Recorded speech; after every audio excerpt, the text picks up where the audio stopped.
So, journal entry for August 2nd, 2025. I watched my best friend die last Friday. Sunny was as good as they come. I'll always remember how we met. Him showing up to the deli, walking in like he owned the place, like he was already mine. Him and I moved into the house before Ash did. His timing was impeccable. During the marriage, the honeymoon, us moving in, and he's had a beautiful life since. It's funny how grief brings you back to the soul. It centers you. It's been a while since I've written in this book, and I think I'll pick it back up again. I miss you, buddy. So, guys, this month has been really strange for me. It started with a funeral. So, Ashley's grandmother actually passed away, and we had the funeral for that.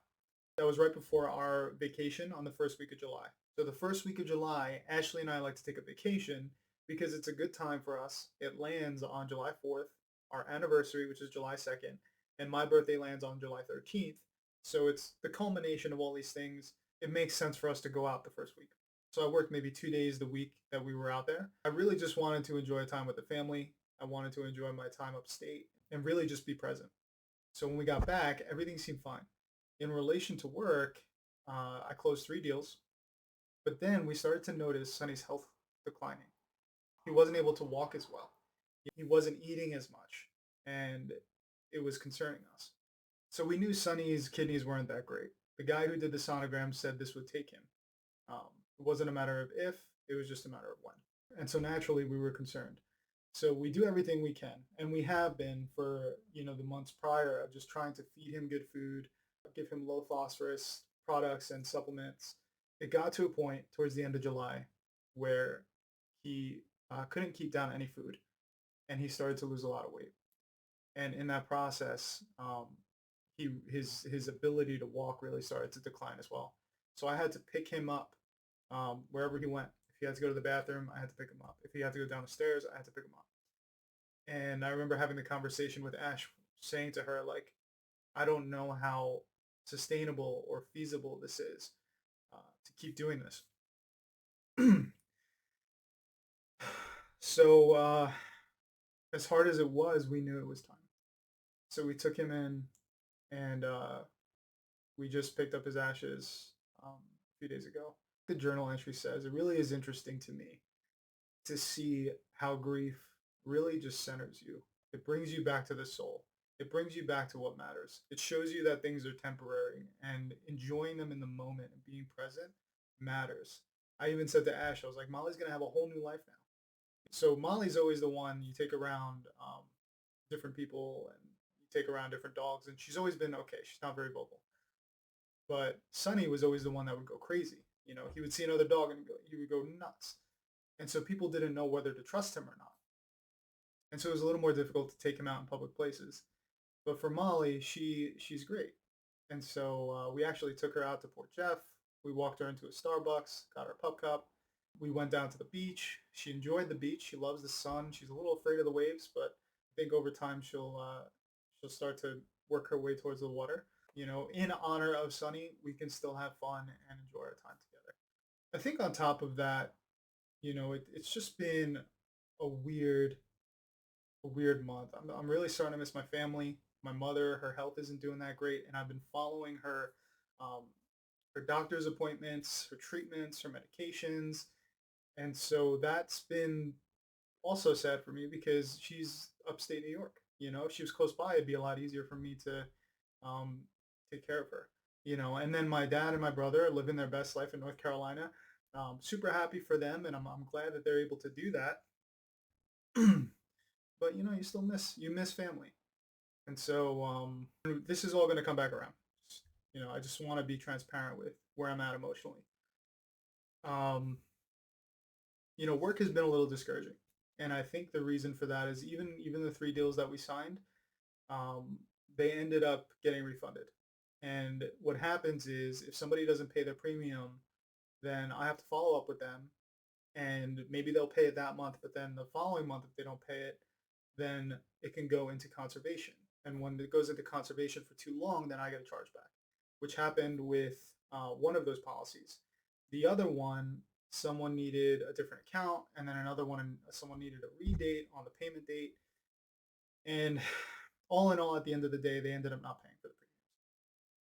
So I got the chargebacks, which means you're calling and calling all day long, right? You're building the relationships, you're building rapport, you're trying to provide something that they said they wanted, and there's no follow through.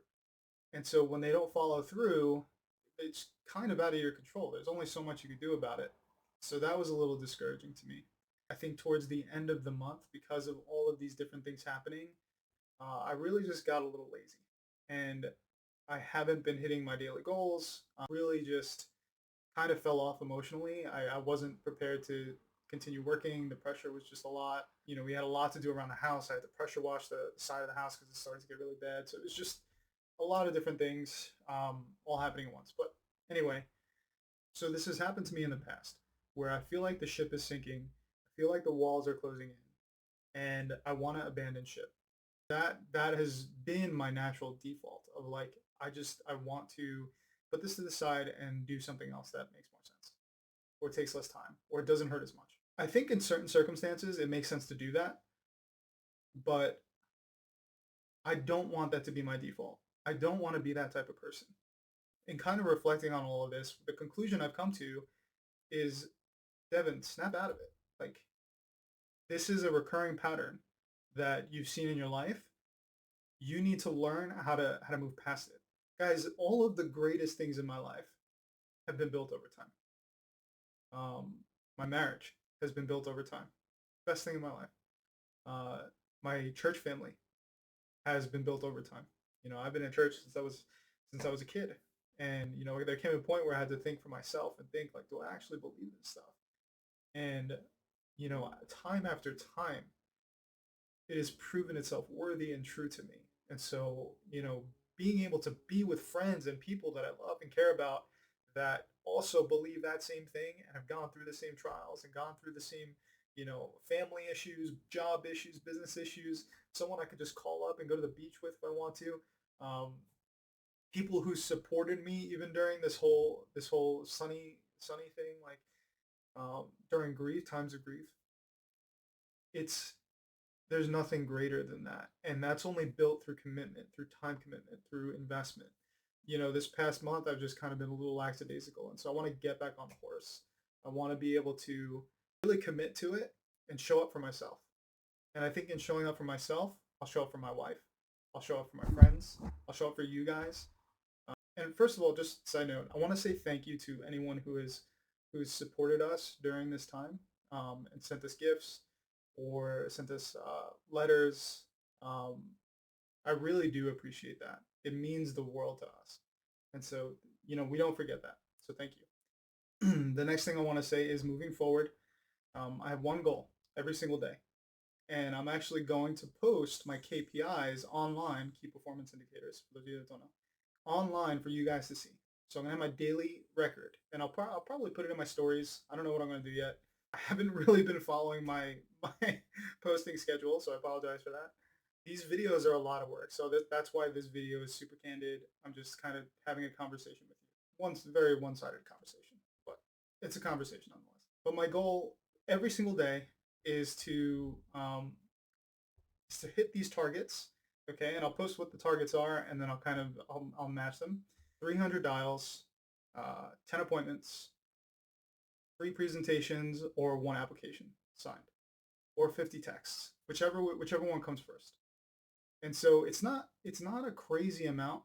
It's completely doable, but it has to be consistent because the consistency is what is going to get the results.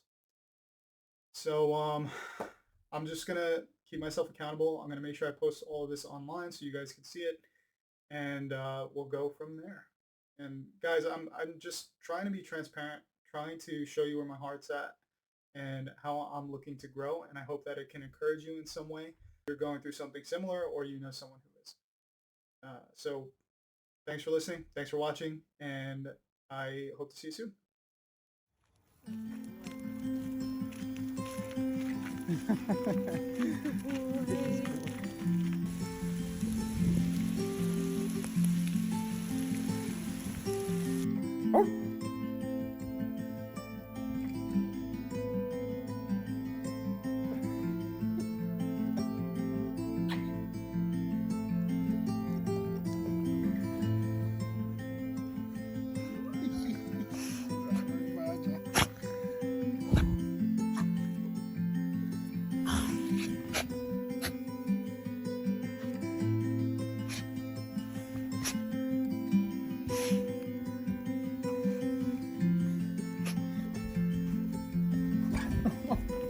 You want to go? You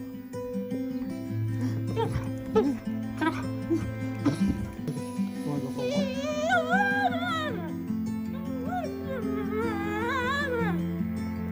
Bubby, you want to go for a walk?